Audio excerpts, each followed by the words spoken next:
failing, or to what extent does the very technology involved really require the infrastructure that comes with a state that is functioning one way or another? North Korea is a difficult case in many ways.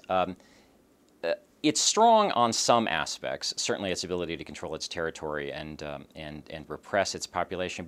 But because the regime lacks legitimacy, it's on a brittle foundation. It also has abysmal indicators of human development and social welfare provision. And so the question is just how long, partly because it's subsidized by China, how long can it actually maintain the current regime maintain a lid on that society? When we did our ranking amongst the weak and failing states, and we considered North Korea one of them, only North Korea and Pakistan were ones that were really at all a concern for proliferation of weapons of mass destruction, in part because virtually no other weak and failing state has fissile material that can be used for nuclear weapons, and none of them appear to be pursuing biological and chemical weapons. Does the threat that a state might descend into total chaos end up being part of the strategy that that state may use to perpetuate itself? So you look at a place like North Korea, and it seems that much of the strategy that the regime there uses in its negotiations with the West and with South Korea is that you can't afford to let us descend into chaos. So you've got to sort of bolster us up, because you never know what would happen if a nuclear-armed country goes into a sort of chaotic spiral. Sure, the Chinese in particular are quite adept at making that argument. Presumably they don't want a nuclear-armed Korea as well, but they also don't want a collapse of a regime that has nuclear weapons and that will send millions of refugees across their border.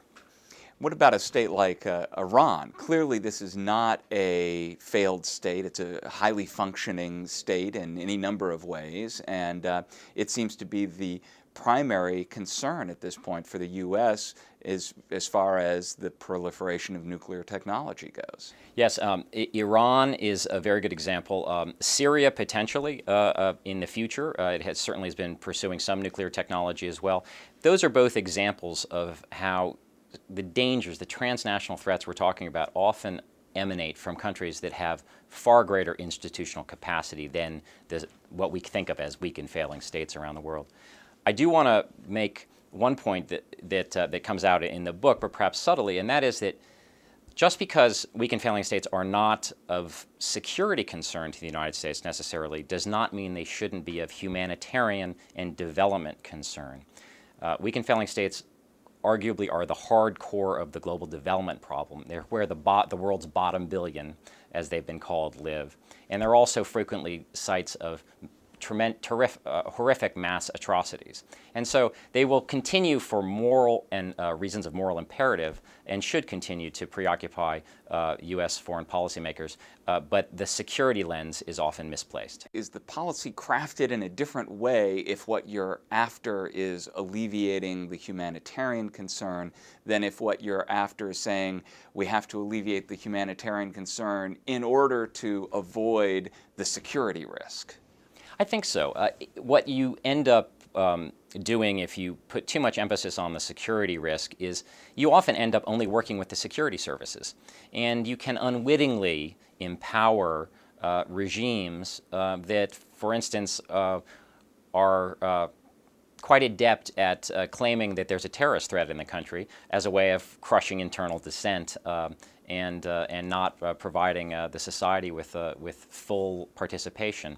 I think if you focus on the longer-term issues of development, then you actually really get into institution building. But that takes patience and it takes resources, and both of those are reasonably hard to come by sometimes in our political system. One of the global threats that you looked at, which isn't involving actors, if you will, is sort of actors are involved in terrorism, in drug shipments, in nuclear proliferation, but it's disease that is this other global, potentially global threat.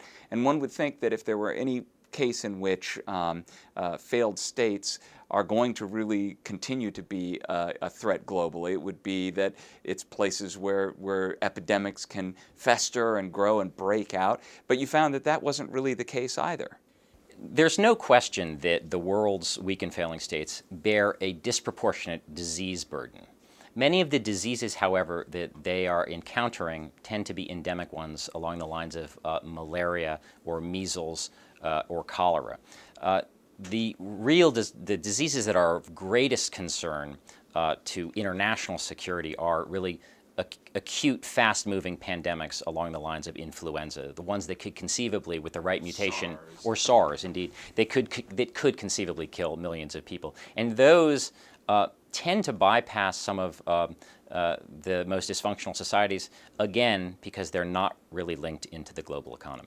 And they can't spread in this fast way if you're not with a population that's sort of coming and going and part of this sort of global economy that moves quickly. Now, HIV/AIDS remains an acute problem and one that deserves much attention on humanitarian grounds. It has, however, within the developed world become something of a manageable situation, although we're not out of the woods, obviously, yet. What needs to happen in the international community of policymakers looking at these global threats that are faced not only by the U.S. but by countries all over? What happens, how does policy change if this emphasis changes?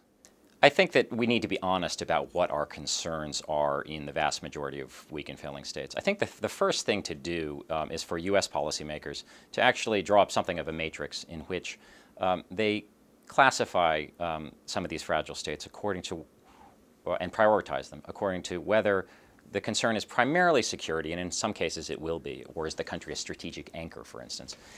Then what countries pose moral or humanitarian, major moral or humanitarian concerns. And then there's a third tier of countries which we shouldn't ignore, but will probably be simply focusing on for development reasons. Well, I'd like to thank my guest, Stewart Patrick. He's the author of the new book, Weak Links, looking at what global threats actually do come from weak and failed states. And we thank you for joining us today on the Line. We hope you'll come and give us your questions and comments, which you can leave for us at our website, which is www.voanews.com/ontheline. For On the Line, I'm Eric Felten.